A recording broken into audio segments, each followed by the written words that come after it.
Hello मेरे प्यारे से दोस्तों, जैसा कि हमने पिछले एपिसोड में देखा था कि जिन ताई जुन ने शीहाओ का सौदा फॉरेन रैलम के कल्टीवेटर से कर दिया होता है, जहां पे शीहाओ के बदले नाइन हेवन को 500 सालों की वॉर से आज़ादी मिली थी। और वहीं पे फॉरेन रैलम के सामने खुद को सरेंडर करने से पहले शीहाओ ने अपने सारे ही मिस्टीरियस ट्रेजर को नाइन हेवन में पीछे छोड़ दिया था अपने दोस्तों के पास, और खुद की प्रीमोडियल स्पिरिट को भी शीहाओ ने फोर्सफुली सील कर दिया था। और जब शीहाओ फॉरेन रैलम के वॉर जोन के अंदर एंटर करता है, अनगिनत फॉरेन रैलम के कल्टीवेटर उसके ऊपर अटैक करने लगते हैं। शीहाओ वहां पे लाशों का अंबार लगा देता है, मगर वहीं पे सुप्रीम वूरेन शीहाओ के ऊपर काफी पावरफुल अटैक करके उसे वहां पे सील कर देता है और वॉर कैरेट में बैठा के वापस उसे फॉरेन रैलम के अंदर भेज देता है। मेरे प्यारे से दोस्तों, अगर आप लोग यहाँ पे कमेंट बॉक्स में ये पूछने वाले हैं कि आखिर वीडियो लेट क्यों हुई,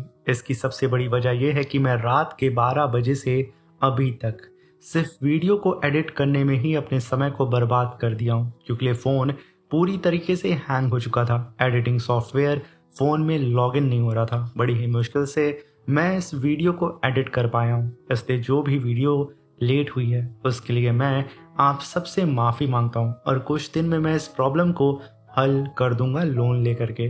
तो अब हम इस एपिसोड को यहाँ स्टार्ट करते हैं। इस एपिसोड की स्टार्टिंग में हमें रैबिट गर्ल और उसकी पूरी टीम को दिखाया जाता है, जो कि ग्रैंड एल्डर के कल्टीवेशन रूम के बाहर आके खड़े हो चुके थे। वो लोग ग्रैंड एल्डर से मिलना चाह रहे थे, मगर वहीं पे जिन फैमिली और वोंग फैमिली के कल्टीवेटर उन्हें अंदर जाने नहीं दे रहे होते हैं। मगर तभी हम देखते हैं कि ग्रैंड एल्डर जिस फिनिक्स फायर का इस्तेमाल करके खुद की इंजरी को हील कर रहे थे और अपनी कल्टीवेशन को कर रहे थे, वो फिनिक्स लैम्प, उसके अंदर मौजूद वो ज्वाला जलने और बुझने लगती है।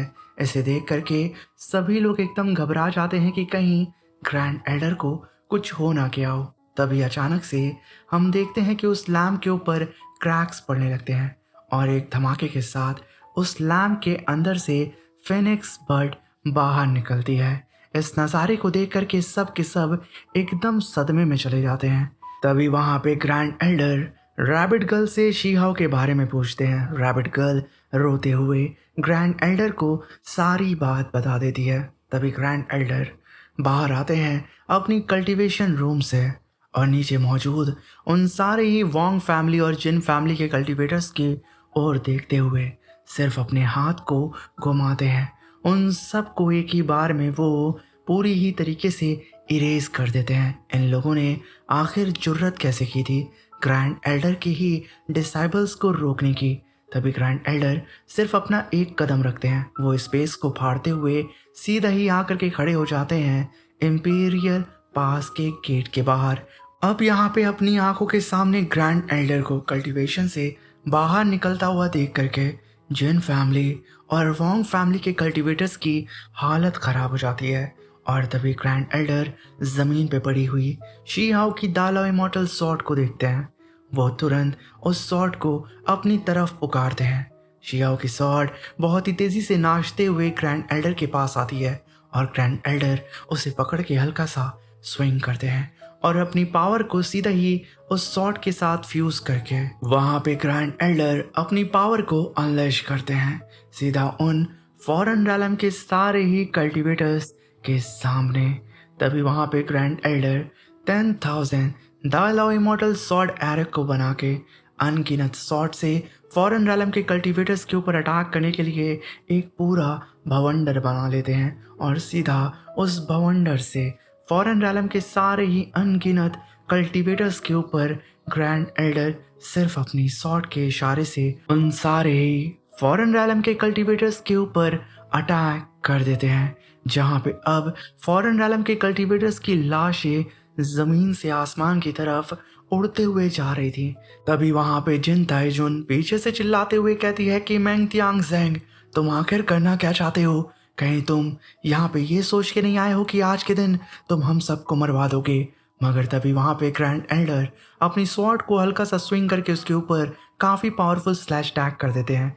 जिन ताइजुन अपनी ड्रैगन स्टिक को लेकर के बैरियर बना के खुद को प्रोटेक्ट करने की कोशिश करती है, अगर ये स्लैश अटैक उसके ड्रैगन स्टिक को फाड़ते के साथ साथ उसके ऊपर काफी पावरफुल अटैक करके उसे उठा करके एक पिलर पे दे मारता है। ग्रैंड एल्डर के पीछे इतना बड़ा धमाका होता है कि पूरे के पूरे वोंग और जिन फैमिली के कल्टीवेटर दहल जाते हैं। तभी फॉरेन रैलम का एक सुप्रीम जो कि शीहाओ को कैद करके लेके जा रहा था, वो कहता है कि शीहाओ देखो, तुम्हारा मास्टर आ चुका है तुम्हें बचाने के लिए। मगर तभी वहाँ पे ग्रैंड एल्डर उस बग्गी के ऊपर मल्टीपल स्लैश अटैक कर देते हैं और शीहाओ को रोकने की कोशिश कर रहे होते हैं। इस नज़ारे को देख करके सुप्रीम वूरन कहता है कि मैंग त्याग सेंग सच में अकेले ही तलवार लेकर शहर के बाहर आ गया है अपने डिसेबल को बचाने के लिए। ये कहने के साथ वो ली शैन को आगे बढ़ने के लिए बोलता है। ली शैन अपनी पावर को अनलिश करके सीधा ही जाकर के grand Elder K slash attack के ऊपर काफ़ी पावरफुल फीस्ट अटैक करता है। मगर वहाँ पे इतना बड़ा धमाका होता है कि ली शैन छटक करके तुरंत पीछे जाकर के गिर जाता है। मगर वो दोबारा खुद को संभालता है और ग्रैंड एल्डर के साथ एक दो हाथ करने के लिए तैयार हो जाता है, जहाँ पे अब ग्रैंड एल्डर और फॉरेन रैलम के सुप्रीम ली शैन के बीच में फाइट होने लगती है। मगर तभी एक धमाके के साथ ग्रैंड एल्डर ली शैन को उठा के पीछे पटक देते हैं। उसके हाथ में इंजरी तक हो जाती है। तभी वहाँ पे ली शैन कहता है कि 9 हेवन और 10 अर्थ के बीच मैंने कभी नहीं सोचा था कि तुम्हारे जैसा कोई भी मौजूद होगा, लेकिन अफसोस मैंग त्याग सेंग, एम्पीरियल क्लैन से लड़ने के लिए तुम अभी भी लायक नहीं हो। ये कहने के साथ वो अपने कदम को ज़मीन पर पटकता है। उसके पीछे एक जाइंट सा ब्लैक होल अपीयर होता है, जहाँ पे वो ब्लैक होल पूरी ही तरीके से ग्रैंड एल्डर को कवर कर लेता है। अब यहाँ पे ली शैन सोच रहा होता है कि वो ग्रैंड एल्डर को इस ब्लैक होल के अंदर कैप्चर करके उनकी जान ले सकता है। वो सीधा ही ग्रैंड एल्डर के ऊपर काफ़ी पावरफुल ब्लडी फीस्ट अटैक करने के लिए बढ़ जाता है। ग्रैंड एल्डर अपनी स्वॉर्ड को सामने ला करके उसके अटैक को वहीं पे होल्ड कर देते हैं और तभी ग्रैंड एल्डर और ली शैन ये दोनों ही एक दूसरे को पीछे ढकेलने की कोशिश करते हैं। मगर एक धमाके के साथ ग्रैंड एल्डर ली शैन को पीछे पटक के उसके ऊपर काफ़ी पावरफुल स्लैश अटैक करते हैं। ये अटैक इतना खतरनाक था कि ली शैन के चेस्ट को फाड़ देता है। उसके मुंह से खून की फव्वारे निकल रहे थे। तभी ग्रैंड एल्डर एक और स्लैश अटैक करते हैं जो कि ली शैन के हाथ को चीर देता है और फिर एक और स्लैश अटैक जो कि ली शैन की खोपड़ी को फाड़ते हुए आर पार निकल जाता है। और तभी हम देखते हैं कि यहाँ पे ग्रैंड एल्डर ने जितना भी अटैक किया था, ये सारे अटैक ली शैन की प्रीमोडियल स्पिरिट पे हुए थे। तभी ग्रैंड एल्डर एक काफ़ी पावरफुल पाम अटैक ली शैन के चेस्ट के ऊपर करते हैं। यह अटैक इतना खतरनाक था कि ली शैन की पीठ के पीछे इतना बड़ा धमाका होता है कि पूरा आसमान गूंज उठता है। उसकी लाश आसमान से ज़मीन की तरफ गिर रही होती है और पूरा आसमान शीशे के टुकड़े की तरह चूर चूर हो जाता है। और तभी एक धमाका होता है, ली शैन की बॉडी सीधा ज़मीन पे गिरती है। इस नज़ारे को देख करके फॉरेन रैलम के कई सारे कल्टीवेटर जो कि ग्रैंड एल्डर के करीब थे, वो लोग तुरंत पीछे भागने लगते हैं। तभी वहाँ पे सुप्रीम वूरन कहता है कि मैंग त्याग सेंग, मेरे साथी को इस हद तक जख्मी करने वाला 9 हेवन और 10 अर्थ में तुम पहले ऐसे इंसान हो। बहुत अच्छा, वाकई ही बहुत अच्छा। ये कहने के साथ जितने भी फॉरेन रैलम के कल्टीवेटर वहाँ से पीछे भाग रहे थे, सुप्रीम वूरन उन सब को मार करके उनके ब्लड एसेंस को अपने पास रिफाइन करके रख रहा होता है। और तभी वो ग्रैंड एल्डर से कहता है कि मैंग त्याग सेंग, ये सब करने का कोई फ़ायदा नहीं है। शियाओ ऑलरेडी हमारे कब्जे में है और जिस थ्रोन पे मैं बैठा हूँ, इस थ्रोन की पावर का अंदाज़ा तुम नहीं लगा सकते। इस थ्रोन की पावर हमारे इमॉर्टल किंग से बिलोंग करती है। ये कहने के साथ वो लीशा को अपनी स्पिरिचुअल एनर्जी से पकड़ता है और वहाँ पे अपनी एंसेस्ट्रल टेक्निक को समन करता है। और तभी वहाँ पे आसमान को चीरते हुए क्रिंसम जेड फर्नेस अपीयर होता है, जो कि लगातार यहाँ पे लीशा की पावर को बढ़ा रहा था। तभी वहाँ पे वूरन लीशा से कहता है कि मैंग त्याग सेंग को इसी फर्नेस के अंदर सील कर दो और यहीं उसे रिफाइन कर दो। अगर इस काम को जल्द ख़त्म नहीं किया तो लीशा, तुम भी इस युग के साथ हमेशा के लिए मिटा दिए जाओगे। और तभी हम देखते हैं कि वो फर्नेस जैसे जैसे अपीयर हो रहा था, वो अपने आसपास में मौजूद सभी कल्टीवेटर्स की बॉडी को अपने अंदर रिफाइन कर रहा होता है। उनकी हड्डियां तक को वो फर्नेस नहीं छोड़ रहा था। इस नज़ारे को देख करके वहाँ पे जिन फैमिली के जितने भी कल्टीवेटर होते हैं वो एकदम कांप जाते हैं और डर के मारे ज़मीन पे गिर जाते हैं। इस फर्नेस का ऑरा इतना ख़तरनाक था, मगर आसमान को चीरते हुए ग्रैंड एल्डर उस फर्नेस की तरफ बढ़ रहे थे। तभी जिन ताइजुन कहती है कि ये तो इमॉर्टल एज के आखिरी दिनों का क्रंसम किंग फर्नेस है, वही फर्नेस जिस पर कभी इमॉर्टल किंग का ब्लड बहा था। ये सुन करके वहाँ पे जिन फैमिली के कल्टीवेटर्स और ज़्यादा डर जाते हैं क्योंकि उस फर्नेस का ऑरा इतना ख़तरनाक था। तभी वहाँ पे लीशा ग्रैंड एल्डर को अपनी तरफ बढ़ता हुआ देख के कहता है कि मेंग तियान जेंग, अब मेरे पास इंपीरियल क्लैन का सपोर्ट है, अब तुम अपनी आंखों से अपनी मौत को देखोगे। मगर तभी वहाँ पे ग्रैंड एल्डर अपनी स्वॉर्ड को कस के पकड़ते हैं और ना ही आओ देखते हैं और ना ही ताओ, सीधा ही स्वॉर्ड को लेकर के टूट पड़ते हैं लीशा के ऊपर। लीशा पहले अटैक को तो होल्ड कर लेता है, मगर एक ब्लास्ट के साथ ग्रैंड एल्डर उसे उठा के पीछे पटक देते हैं और उसके ऊपर अनगिनत स्लैश अटैक करना स्टार्ट कर देते हैं, जहाँ पे आसमान में सिर्फ और सिर्फ लीशा की चीख हमें सुनाई दे रही होती है। कभी ग्रैंड एल्डर पीछे से आके उसके बम पे लात मारते तो कभी अपनी शॉट को उसके बम के अंदर घुसेड़ देते। तभी ग्रैंड एल्डर अपनी शॉट को सीधा लीशा के चेस्ट के अंदर घुसेड़ते हुए लीशा को आसमान में घसीटते हुए सीधा ही उसके क्रिम्सन किंग फर्नेस की ही तरफ लेके जाने लगते हैं, जहाँ पे लीशा एकदम डर के कांपने लगता है। और तभी हम देखते हैं कि ग्रैंड एल्डर उसे उठा के सीधा उसके ही फर्नेस पे दे मारते हैं और तभी वहां पे इतना बड़ा एनर्जी ब्लास्ट होता है कि उस फर्नेस का पिछवाड़ा ही एकदम फट जाता है और बेचारा अलीशा यहाँ पे एकदम दर्द से कार रहा होता है। वो बिल्कुल अध मरा हो चुका था। तभी वहां पे ग्रैंड एल्डर लगातार उस पावरफुल फर्नेस के साथ साथ लीशा के ऊपर और भी अनगिनत स्लैश अटैक करना शुरू कर देते हैं।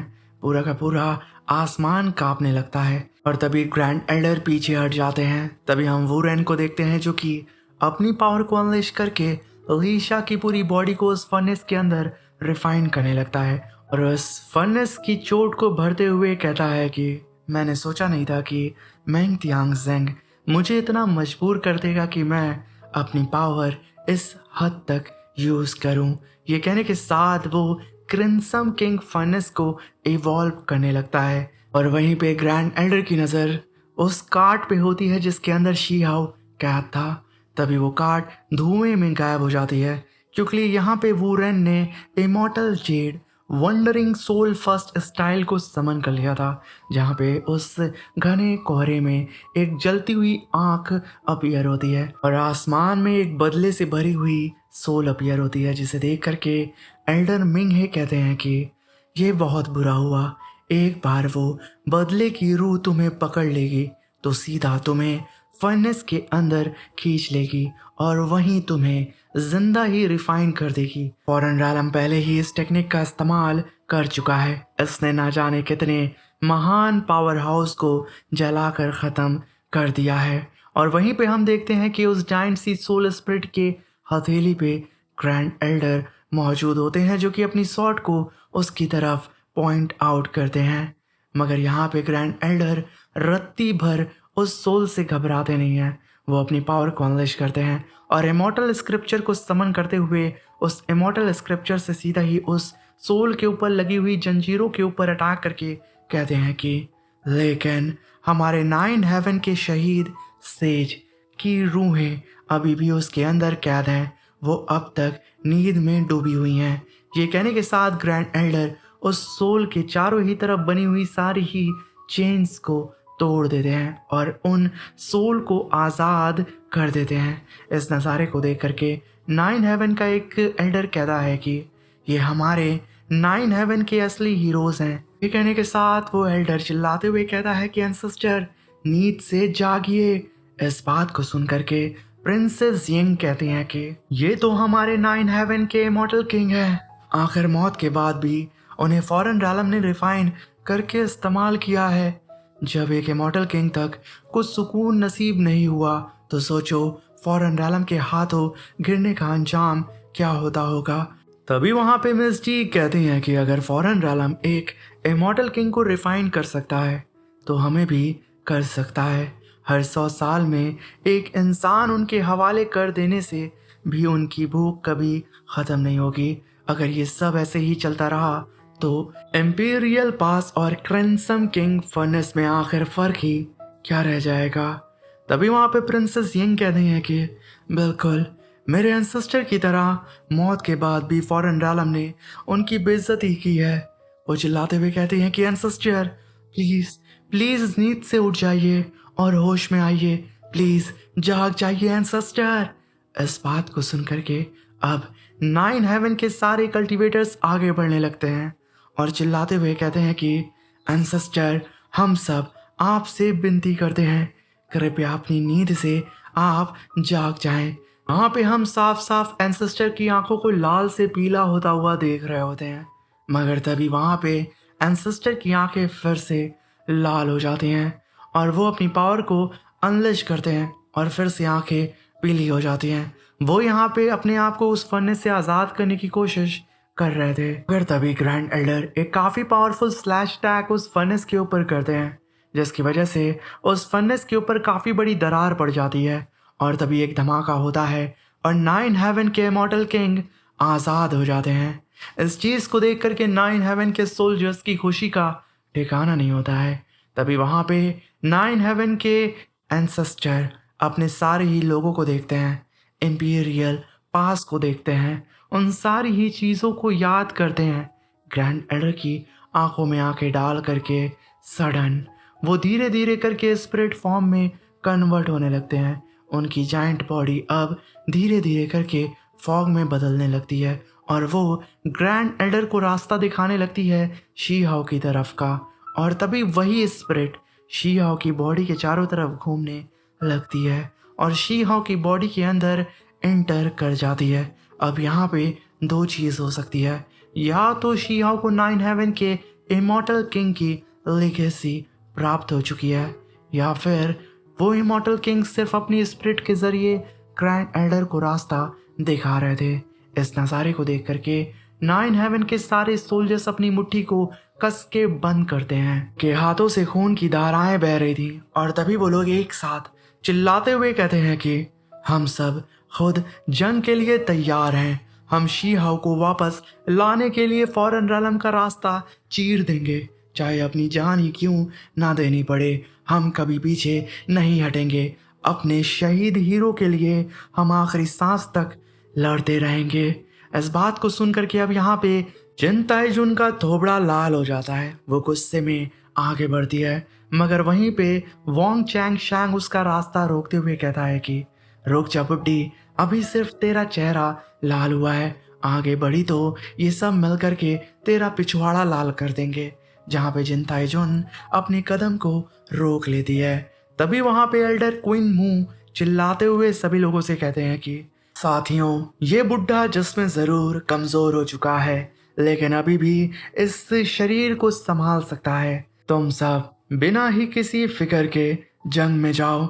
ये लड़ाई सिर्फ शी हाओ को बचाने के लिए नहीं है, बल्कि टूटने की कगार पर खड़े एम्पीरियल पास को बचाने की भी है। आगे बढ़ो साथियों, आसमान को चीर दो, अपने नए रास्ते को बनाओ और सामने जो आए उसे फाड़ दो। ये सुनने के साथ 9 हेवन के सारे ही सोल्जर्स टूट पड़ते हैं फॉरेन रैलम के कल्टीवेटर्स के ऊपर। यहाँ तक कि एल्डर मिंगे, एल्डर क्वीन मू, वो सब भी जंग में शामिल हो चुके थे, जहाँ पे चारों ही तरफ अब सिर्फ फॉरेन रैलम के कल्टीवेटर्स की मौत की चीख हमें सुनाई दे रही थी। तभी ग्रैंड एल्डर अपनी पावर को अनलिश करके अपने इमॉर्टल किंग बैटल फ्लैग को समन करते हैं। उसकी पावर को अनलिश करने के साथ साथ वो अनगिनत सोल को समन करते हैं और सोल का भवंडर बना करके नीचे मौजूद कई सारे फॉरेन रैलम के सोल्जर्स को यूं चुटकियों में मारते हुए उनकी पूरे के पूरे ब्लड एसेंस को ही डिवोर कर जा रहे थे अपने इमॉर्टल किंग बैटल फ्लैग के अंदर, मगर साथ में उनका आर्मर भी डैमेज हो रहा था।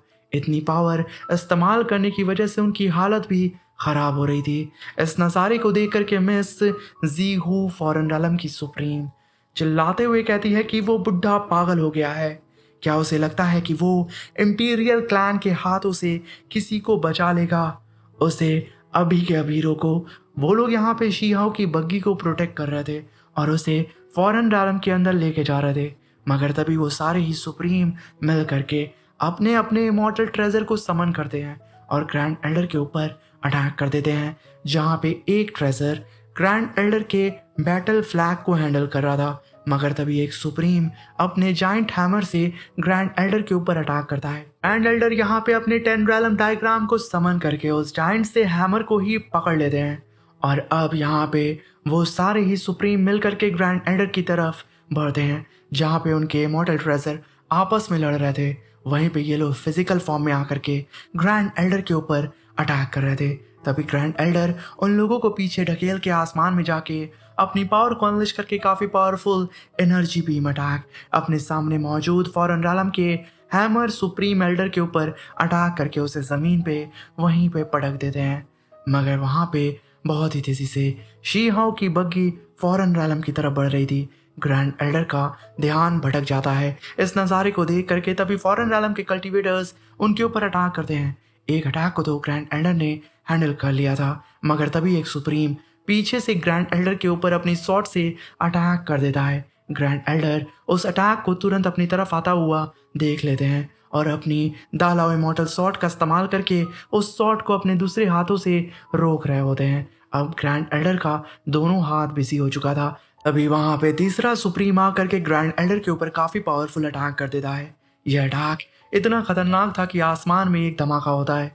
ग्रैंड एल्डर छटक करके नीचे मौजूद एक चट्टान से टकराते हैं और वहाँ पे काफ़ी बड़ा धमाका देखने को मिलता है और वहीं पे वो तीनों सुप्रीम ग्रैंड एल्डर की तरफ बढ़ने लगते हैं उनका शिकार करने के लिए। और उधर शीहाओ ग्रैंड एल्डर से दूर जा रहा था। तभी ग्रैंड एल्डर उस धुएं के बीच में से मल्टीपल 3 अटैक फॉरेन रैलम के उन तीनों सुप्रीम्स के ऊपर करके उन्हें पीछे ढकेल लेते हैं और बहुत ही तेजी से अपनी शॉट को कस के पकड़ के आसमान में आकर के काफ़ी पावरफुल स्लैश अटैक उस बग्गी के ऊपर करते हैं जिसमें शीहाओ सवार था और उस बग्गी को रोकने की कोशिश ग्रैंड एल्डर करते हैं।